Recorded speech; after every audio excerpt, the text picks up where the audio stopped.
আসসালামু আলাইকুম। লেকচার হলের পক্ষ থেকে আমি রানা আহমেদ আপনাদের সকলকে জানাচ্ছি আন্তরিক শুভেচ্ছা ও অভিনন্দন। আজকে আমরা এই প্ল্যাটফর্মে উপস্থিত হয়েছি একটি গুরুত্বপূর্ণ গ্রামাটিক্যাল নিয়ে আলোচনা করার জন্য। আমাদের যে অ্যাপ্লাইড গ্রামারগুলো রয়েছে তার মধ্যে আজকের এই গ্রামারটি অত্যন্ত জরুরি এবং খুবই গুরুত্বপূর্ণ। তো আমাদের আজকের আলোচনার বিষয় হচ্ছে ন্যারেশন বা স্পিচ। সাধারণভাবে যারা ইউজার আছি সবাই আমরা ন্যারেশনই বলি, তবে পেপারে এই নামটা থাকবে স্পিচ। ন্যারেশন বা স্পিচ, বক্তার কোনো কথাকেই স্পিচ বা ন্যারেশন বলা হয়।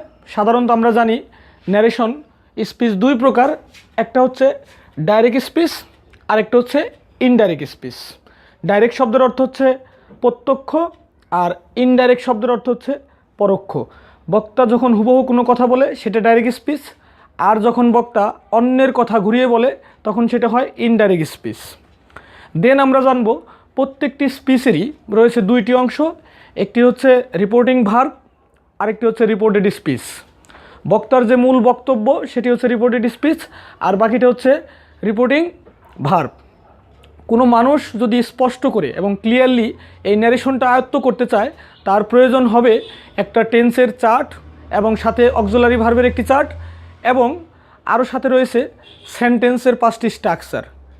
এই পুরো বিষয়টি যদি কেউ ভালো করে জানে অবশ্যই সে এই গ্রামারটাকে আয়ত্ত করতে পারবে।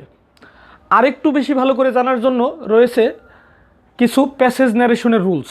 আজ থেকে বেশ সময় আগে এই প্যাসেজ ন্যারেশন ছিল না, তখন সেন্টেন্স আকারে এই কোয়েশ্চেনগুলো আসতো, এখন প্যাসেজ আকারেই এই কোয়েশ্চেনগুলো দেওয়া হয়ে থাকে।